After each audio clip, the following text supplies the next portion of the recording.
Living together வந்து சரின்னு தான் சொல்லியிருக்கு சுப்ரீம் கோர்ட்டு. பிரச்சனை வராத வரைக்கும். பிரச்சனையே ஒரு போய்ட்டு விக்டிம் ஆகுறாங்கன்னா கண்டிப்பாக ரிமாண்ட் பண்ணுவாங்க. எனக்கு பணம் முக்கியம் இல்லை, என் காக்கி யூனிஃபார்ம் தான் எனக்கு முக்கியம். அதை அவன் புருஷன் காட்டி விட்டான், அவன் திருச்செந்தூரில் இருக்க மாட்டான், நான் விட மாட்டேன்னு இந்திரா காந்தி சொல்லுது. அப்புறம் அவன் சொல்கிறான், நீ பிச்சைக்காரி, நீ ஒரு ப்ராஸ்டியூட் தானடி அப்படின்னு அவர் பேசுகிறாரு. நீ ஏற்கனவே பல பேரை வச்சுருந்தவன் எல்லாரும் சொன்னாங்கடி, உங்கள் ஊருக்காரங்களே சொன்னாங்க, நான் தான் கேட்கலன்னு இவர் சொல்கிறாரு.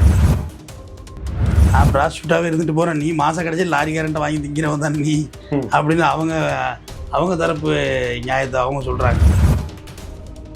திருமணம் தாண்டிய உறவு உருவாகி 2 பேரும் அந்யோன்யமாக இருந்திருக்காங்க. இப்போ அந்த லேடி வந்து இவர்கிட்ட பேரை பேசுகிற ஒரு ஆடியோ ஒன்று ரிலீஸ் ஆகிருக்கு. கோவில்பட்டி பிரதான சாலையில் சண்டை ரகலை நடக்குது. நீ வந்து சந்தோஷமாக இருந்தீலடா, படுத்திலடா, அதுக்கு 5 லட்சத்தை கொடுத்துட்டு போனி. இப்போ நீங்கள் ரோட்டில் நின்று மூத்திரம் மஞ்சிங்கன்னா உங்கள் மேலே யாரும் எதுவும் போட்டால் பிடிச்சி போட போகிறது இல்லை.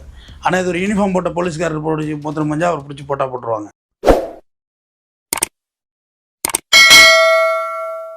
சார், இப்போ சமீபத்தில் சோசியல் மீடியாவில் பார்த்தீங்கன்னா இந்த காவலர்கள் 2 பேருக்கு இடையில பேசக்கூடிய அந்த ஆபாச ஆடியோ ஒன்று பரபரப்பாக போயிட்டு இருக்கு இல்லையா சார்? சட்டத்தை காக்க வேண்டிய காவலர்களே இப்படி பொதுவெளியில் வந்து ஆபாசமும் அசிங்கமாகவும் பேசுறது ஒரு குற்றம் இல்லையா? அது மக்கள் மத்தியில் ஒரு பெரிய தாக்கத்தை ஏற்படுத்தாதா? உண்மைதான். செல்வகுமார் உதவி ஆய்வாளர் கோவில்பட்டி. லேடி போலீஸ் யாருன்னு பார்த்தீங்கன்னா இந்திரா காந்தி, கயத்தார் டிராஃபிக்கில் இருந்தவங்க. இவங்க 2 பேருக்குள்ளே ஒரு திருமணம் தாண்டிய உறவு உருவாகி 2 பேரும் அந்யோன்யமாக இருந்திருக்காங்க. இப்போ அந்த லேடி வந்து இவர்கிட்ட பேரை பேசுகிற ஒரு ஆடியோ ஒன்று ரிலீஸ் ஆகிருக்கு. நீ 5 லட்சம் பணம் கொடு, இல்லைன்னா உன்னை விட மாட்டேன் அப்படின்னு சொல்லி பணம் கொடு, நீ வீட்டுக்கு வந்ததுலேருந்து லாட்ஜுக்கு வந்ததுலேருந்து எல்லாம் என்கிட்ட வீடியோ இருக்குது, நான் உன்னை விட மாட்டேன்னு சொல்லி பேசுது. அவன் சொல்கிறான், நீ பிச்சைக்காரி, நீ ஒரு ப்ராஸ்டியூட் தானடி அப்படின்னு அவர் பேசுகிறாரு. பெண் போலீஸ் இந்திரா காந்தியை, நான் ப்ராஸ்டியூட்டாகவே இருந்துட்டு போகிறேன், நீ மாதம் கிடச்சி லாரிக்காரன்ட்ட வாங்கி திங்கிறவன் தானே நீ அப்படின்னு அவங்க தரப்பு நியாயத்தை அவங்க சொல்கிறாங்க. நீ இப்போ வாங்கி தின்னா, நீ லாரிக்காரன்ட்ட, நீ என்ன மன்னரா நீ அப்படின்னு சொல்லி அவங்க பேசுகிறாங்க. இது என்ன ஆகி போச்சு, இது முத்தி போய் கடைசியாக கோவில்பட்டி பிரதான சாலையில் சண்டை ரகலை நடக்குது. நீ வந்து சந்தோஷமாக இருந்தீலடா, படுத்திலடா, அதுக்கு 5 லட்சத்தை கொடுத்துட்டு போனி அப்படின்னு அது ரொம்ப தீர்க்கமாக சண்டை நடந்தோடனே எஸ்பி ஆல்பர்ட் ஜான் அவருக்கு நாலேஜுக்கு போகுது. அப்புறம் ஜெயக்குமார் வந்து திருச்செந்தூருக்கும் இந்திரா காந்தியை புளியம்பட்டிக்கும் ட்ரான்ஸ்ஃபர் போடுறாங்க. மீண்டும் ஃபோனில் வந்து சமூக வலைதளங்களில் ஆடியோ வைரலாக ஆரம்பிச்சிட்டு மீண்டும் மறுபடியும் இவங்களுக்குள்ளே உள்ள கான்வர்சேஷன் போல் நீ ஊரை விட்டு போ, நீ 5 லட்சத்தை கொடுத்துட்டு ஊரை விட்டு போயிடு அப்படின்னு இந்த லேடி வந்து செல்வகுமாரை கேட்குறாங்க. செல்வகுமார் என்னென்னமோ அவரும் பேசி பார்க்குறாரு, ஒன்றும் சரியாகல. நீ 5 லட்சம் பணம் வாங்குறது தான் நீ என்கிட்ட பழகுனடி அப்படின்னு சொல்லி அவர் பேசுகிறாரு. நீ ஏற்கனவே பல பேரை வச்சுருந்தவன் எல்லாரும் சொன்னாங்கடி, உங்கள் ஊருக்காரங்களே சொன்னாங்க, நான் தான் கேட்கலன்னு இவர் சொல்கிறாரு. அதுக்கு அந்த லேடி சொன்னாங்கல்ல, அப்புறம் எதுக்கு வந்து படுத்த என்னட்ட சந்தோஷமாக இருந்தில்ல, படத்தை கொடுறா அப்படின்னு அது கேட்குது. கடைசியாக செட்டில்மெண்ட்டு விஷயம் போயிட்டுருக்கு. அப்போ இந்த இடையில இந்திரா காந்தியை சஸ்பெண்ட் பண்ணிடுறாங்க. இந்த திருநெல்வேலி டிஐஜி இவரையும் சஸ்பெண்ட் பண்ணிடுறாங்க, யாராவது செல்வகுமாரையும். இதுக்கிடையில் செல்வகுமாரோடைய மனைவி ராஜலட்சுமி அவங்க போய் ஒரு புகார் ஒன்று கொடுக்குறாங்க. எப்படின்னா, இந்த இந்திரா காந்திங்கிறவங்க என் கணவரை மிரட்டி பணம் கேட்டு மிரட்டி வீட்டில் வந்து 10 பேரோட சேர்ந்து வந்து மிரட்டிட்டாங்க அப்படின்னு சொல்லி புகார் கொடுக்குறாங்க. அந்த ஆடியோவும் லீக் ஆகிட்டு மறுபடியும் அந்த இந்திரா காந்திங்கிறவங்க வந்து செல்வகுமார் மனைவிட்ட பேசுகிறாங்க. நீ 5 லட்சம் பணம் கேட்டது தப்பு இல்லையான்னு, எனக்கு பணம் முக்கியம் இல்லை, என் காக்கி யூனிஃபார்ம் தான் எனக்கு முக்கியம், அதை அவன் புருஷன் காட்டி விட்டான், அவன் திருச்செந்தூரில் இருக்க மாட்டான், நான் விட மாட்டேன்னு இந்திரா காந்தி சொல்லுது. அப்புறம் அந்த ஆடியோவை பேஸ் பண்ணி எஃப்ஐஆர் போட்டிருக்காங்க. கோவில்பட்டி இன்ஸ்பெக்டர் சந்தானமேரி வந்து இவங்க மேலே வழக்கு போட்டிருக்காங்க. யார் மேலே?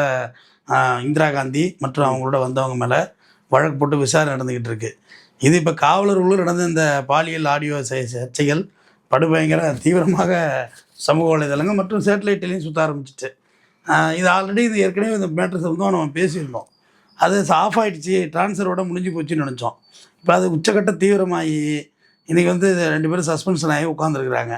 இது காவல்துறையினரோட கண்ணியத்தை மேலும் குறைக்கிற விஷயமாக தான் நான் பார்க்குறேன். ஏன்னா காவல்துறை தான் இதெல்லாம் விசாரிக்க வேண்டியது. நான் உங்கள்கிட்ட ஆல்ரெடி சொல்லியிருந்தேன் தெரியுங்களா, நெறியாளரே, இந்த ஆடியோ வீடியோ வச்சுட்டு மிரட்டுறது வந்து பேக் ஃபயர் ஆகிடும்.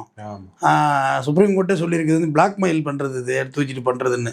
இப்போ அதில் தான் இந்திரா காந்தி மாட்டிக்கிட்டாங்க, பிளாக்மெயில் பண்ணுற மாதிரி போயிட்டாங்க. அப்புறம் தான் இன்னும் விசாரித்து பார்த்தா அந்த ஏரியாவில் உள்ள அரசியல் பிரமுகர்கள், தொழிலதிபர்கள், இப்படி ஏகப்பட்ட பேர் இந்திரா காந்தி டீலில் விட்டுருக்காங்க, அப்படின்னு சொல்லி அந்த அந்த செய்தி ஒன்று சமூக வலைதளங்களில் சுற்றி வந்துகிட்டு இருக்கு. சார் இப்போ வந்து பார்த்தீங்கன்னா நமக்கு ஒரு பிரச்சனை வருது, நமக்கு ஒரு விஷயம் தேவை அப்படின்னா நம்ம போலீஸ் ஸ்டேஷனில் போய் இந்த மாதிரி புகார் கொடுப்போம் இல்லையா? இப்போ இந்த போலீஸுக்குள்ளேயே இந்த மாதிரி கட்ட பஞ்சாயத்து கள்ளக்காதெல்லாம் பண்ணாங்க அப்படின்னா அதற்கான நடவடிக்கைங்கிறது வெறும் டிரான்ஸ்ஃபருங்கிறது எப்படி பெரிய விஷயமா இருக்கும் சார்? இல்லை, இதில் சஸ்பெண்ட் பண்ணிட்டாங்க. இல்லை அது அப்புறம் பண்ணியிருக்காங்க இல்லை, ஸ்டார்டிங்கில் சொல்கிறேன். ஸ்டார்டிங்கில் துறை ரீதியாக ட்ரான்ஸ்ஃபர் பண்ணியிருப்பாங்க. ஏன்னா காஞ்சி போன ஆறெல்லாம் வத்தாத நதியை பார்த்து ஆறுதல் அடையும், அந்த நதியே வற்றி போச்சாங்கிற மாதிரி டிபார்ட்மெண்ட்டுக்குள்ள இந்த மாதிரி நடக்கிறது வந்து ரொம்ப சட்டம் ஒழுங்கு கையில் வச்சுருக்கவங்கல்ல, அவங்களோட தனி மனித ஒழுக்கம் ரொம்ப முக்கியம். இப்போ நீங்கள் ரோட்டில் நின்று மூத்திரம் மஞ்சிங்கன்னா உங்கள் மேலே யாரும் எதுவும் போட்டால் பிடிச்சி போட போகிறது இல்லை. ஆனால் இது ஒரு யூனிஃபார்ம் போட்ட போலீஸ்காரர் பிடிச்சி மூத்திரம் மஞ்சா அவர் பிடிச்சி போட்டுருவாங்க. நம்ம ஹெல்மெட்டு போகலாம், அபராதம் மட்டும் தான். ஆனால் அவங்க போட்டால் அவங்களுக்கு சஸ்பென்ஷன் வரையும் போகுது. அதனால் அந்த டிபார்ட்மெண்ட்டுக்குள்ளே இவங்க ஒருத்தர் பழகிக்கிட்டு இந்த மாதிரி பண்ணிக்கிட்டு இது நிறையா நடக்க ஆரம்பிச்சிட்டு இந்த இன்சிடென்ட்டுங்கிற மாதிரி தான் நான் பார்க்குறேன்.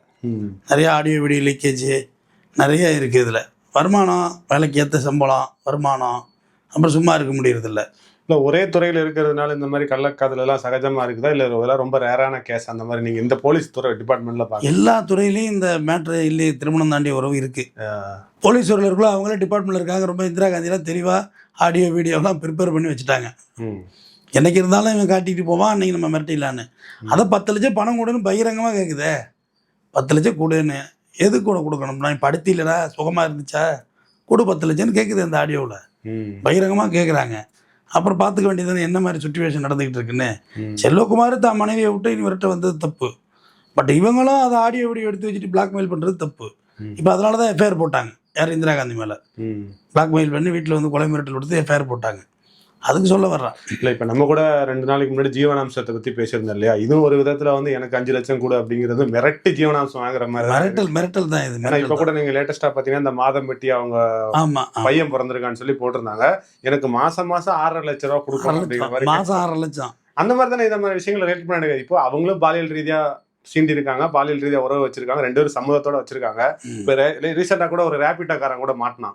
அப்போ கடைசியில் என்ன ஆச்சுன்னா அவங்க சம்மதத்தோட தான் உடலை வச்சாங்க சொல்லலாம் இல்லையா? இப்போ நிறைய பெண்களுக்கு எதிராக வழக்கு திரும்ப ஆரம்பிச்சுட்டு ரேபிட்டாக்காரன் மேலே எல்லாம் பிளேம் பண்ணாங்க. பார்த்தா அந்த திரிபுராவை சேர்ந்த தசு அக்தர் தான் இதில் அக்யூஸ்டு. அதுதான் அவனை அழிச்சிட்டு போய் பண்ணியிருக்கு.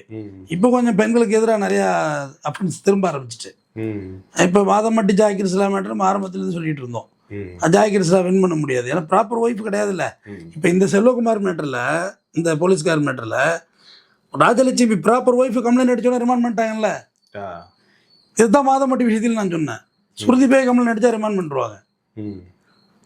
லிவிங் டுகெதரை வந்து சரின்னு தான் சொல்லியிருக்கு சுப்ரீம் கோர்ட்டு, பிரச்சனை வராத வரைக்கும். பிரச்சனையே ஒரு போயிட்டு விக்டிம் ஆகுறாங்கன்னா கண்டிப்பாக ரிமாண்ட் பண்ணுவாங்க. இப்போ அவங்களும் முகாந்திரம் இருக்குல்ல சார், அவங்க ஒரு குழந்தைய கொடுத்து அந்த குழந்தைக்கு இன்னைக்கு நாளைக்கு ஒரு எதிர்காலமே கேள்விக்குறியா இருக்கும்போது ஜாக்கிர் ரிசல்ட்டாகவும் புகார் கொடுக்கறதுக்கான முகாந்திரம். அதான் சொல்கிறேன், ப்ராப்பராக நீங்கள் மேரேஜ் பண்ணி பிறக்கிற குழந்தை தான் லெஜிஸ்டிமேட்டிவ் சைல்டு. நீங்கள் ப்ராப்பர் இல்லாமல் இந்த மாதிரி பிறக்கிற குழந்தை இல்லெஜிஸ்டிமேட்டிவ் சைல்டு. சட்ட பாதுகாப்புடன் குழந்தை பிறக்காது. ப்ராப்பராக மேரேஜ் பண்ணது சட்ட பாதுகாப்போட குழந்தை பிறக்கும். அதுக்கு எல்லாமே தார்மீக உரிமை இருக்குது. இல்லெஜிஸ்டிமேட்டிவ் சைல்டு நீங்கள் கோர்ட்டில் சேலஞ்ச் பண்ணி நம்ப வச்சு டிஎன்ஏ டெஸ்ட் அதை எடுத்து இதை எடுத்துச்சு, அது எவ்வளோ பெரிய ப்ராசஸ் அது. அதோட தான் அந்த சமூக முரண்பாடுகள் வந்து நான் அதை சரிதான்னு சொல்லி பேசிட மாட்டேன். நான் பேசக்கூடாது, அது தவறுன்னு சொன்னால் தான் சரி. ஏன்னா அப்போ தான் மக்கள் விழிப்புணர்வோடு இருப்பாங்க. அதெல்லாம் ஒன்றும் இல்லை, அதெல்லாம் பார்த்துக்கலாம் அப்படி இப்படிலாம் சொல்லக்கூடாது. லிவிங் டுகெதராக இருக்கலாம் அப்படிலாம் சொல்லக்கூடாது. இருந்தாலும் இந்த மாதிரி பிரச்சனை வருங்கிறத நான் பதிவு பண்ணணும். இப்போ இந்த மேட்டரை பாருங்கள், இப்போ இந்திரா காந்தி தான் ரிமாண்ட் ஆகிடுச்சு. ஆடியோ ரிலீஸ் ஆகி சஸ்பெண்ட் ஆகி வேலை போய் மானம் போய் மரியாதை போய் எல்லாம் போய் கடைசியாக இப்போ வந்து கேஸும் வாங்கிட்டாங்க. ஸோ இப்போ நீங்கள் இந்திரா காந்தி அவங்க தரப்பு பக்கத்துலேருந்து நீங்கள் பார்த்தீங்க அப்படின்னா, நம்ம பொதுவாக ஒரு பையன் ஒரு பொண்ணை லவ் பண்ணும்போது நிறைய வாக்குறுதிகள் கொடுப்பான். நான் அப்படி பார்த்துருப்பேன், இப்படி பார்த்துருப்பேன், உன்னை ராணி மாதிரி பார்த்துருப்பேன். அந்த எக்ஸ்ட்ரீமான லெவல் தான் உடலுறவு வரைக்கும் போய் எல்லாம் முடியுது இல்லையா? அப்போ இந்த ஆள் வந்து நிறைய வாக்குறுதிகள் கொடுத்து தான் உன்னை நான் பெரிய ஆஃபீஸர் ஆக்குறேன், அதிகாரி ஆக்குறேன், அந்த மாதிரி பண்ணுறேன், இந்த மாதிரி ஏதோ வாக்குறுதி கொடுத்து நம்ம வச்சு அந்த பொண்ணு கூட உடலுறவு பண்ணி அந்த பொண்ணை கலட்டி விடும் பட்சத்தில் அவங்க கேட்குற நியாயமான கேள்வியாக தானே தோணுது. மிரட்டல் தனி வேற, ஆனால் அவங்க பேசுகிற அந்த நியாயமான ரைட்ஸ் தானே சார். நீ என்னை ஏமாத்திட்டே, எனக்கு அதை ஏமாத்திட்டே போயிட்டேலாம் அந்த ஆடியோவில் இல்லை. என்னோட படுத்தி இல்லை சந்தோஷமா இருந்ததா கொடு காசுன்னு கேட்குது. அது எப்படி ஏமாத்துதல் ஆகும்? அப்படியே ஏமாந்தாலும் ஏன் ஏமாந்து போறீங்கிற கேள்வி இருக்குல்ல. நீங்கள் கவர்மெண்ட்டில் உங்களுக்கு போலீஸ்னு வேலை கொடுத்துருக்காங்க, ஆனால் அந்த வேலையை பார்த்துட்டு பேசாமல் போயிட்டே இருக்க வேண்டியதானே? லட்சம் பேருக்கு வேலை பார்த்துட்டு ஒழுங்காக தானே போயிட்டுருக்காங்க வீட்டுக்கு. அப்போ நீங்கள் அதில் போய் ஏதாவது ஒரு ஓவர் ஆக்ட் பண்ணக்குள்ள சில பிரச்சனைகளை சந்திக்க தான் வேண்டியிருக்கும். சார் இப்போ வந்து அந்த செல்வகுமாரோட மனைவி வந்து கேஸ் கொடுக்குறாங்க, இந்திரா காந்தி வந்து அரெஸ்ட் பண்ணுறாங்க இல்லையா? அப்போ இந்திரா காந்தி அவர்களுக்கும் ஒரு குடும்பம் இருக்குல்ல சார்? அப்படி இருக்கிற மாதிரி எதுவுமே தெரியலையே இவங்க. ஏன்னா அவங்களோட கணவர் அப்ப கொடுக்கலாம்ல, என் மனைவி இவன் ஏமாத்திட்டான்னு சொல்லி அவங்க பதிலுக்கு ஒரு கம்ப்ளைண்ட் கொடுக்குற முகாந்திரம் இருக்கா? கண்ட கொடுக்க வேண்டியதான். கள்ளக்காதல் முகாந்திரம் இருக்குல்ல. கள்ளக்காதல் வச்சுக்கிட்டு என் பொண்டாட்டி வாழ மாட்டா என்னோட சொல்லி கொண்டு கொடுக்க வேண்டியதான். இல்லீகல் அஃபேர் வச்சுக்கிட்டு அது சட்ட அஃபென்ஸ். அது நீங்க டிவோர்ஸ் பண்ணாம போய் இல்லீகல் அஃபேர் வச்சுக்கிறது அஃபென்ஸ் தான். ஓகே, நல்லா கேட்டேங்க. என் கணவன் கள்ளக்காதலி வைத்துக்கொண்டு எங்கள் வீட்டுக்கு எது செய்ய மறுக்கிறான்னு ப்ராப்பர் ஒய்ஃப் கொடுத்தா என்ன எஃபர்ட் இருக்குமோ அதே எஃபர்ட் தான் புருஷனுக்கும். ஆமாம், என் பொண்டாட்டி இருக்கா, என் புள்ள இருக்கு, இவன் பாட்டுக்கு இந்த மாதிரி போயிட்டா நான் கடந்து கஷ்டப்பட்டு கிடக்குறேன், பிள்ளைய வளர்க்க முடியாமல் சிரமப்படுறோம்னால அந்த பாதுகாப்பு இருக்கு.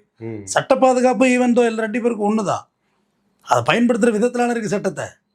அப்ப இந்த கள்ளக்காதலுங்கிறது காக்கி சட்டைக்குள்ளேயும் புகுந்து விட்டதா தான் நம்ம எல்லா இடத்துலையும் பூந்துட்டு காக்கி சட்டையிலையும் பூந்துட்டு. இந்தியாவில் எதில் டாப்பில் போயிட்டு இருக்கோம்னா கள்ளக்காதலில் தமிழ்நாடு ஃபர்ஸ்ட் இடத்துக்கு வந்துட்டு, ரெண்டாவது மத்திய டெல்லி, மூணாவது தான் ஹரியானா.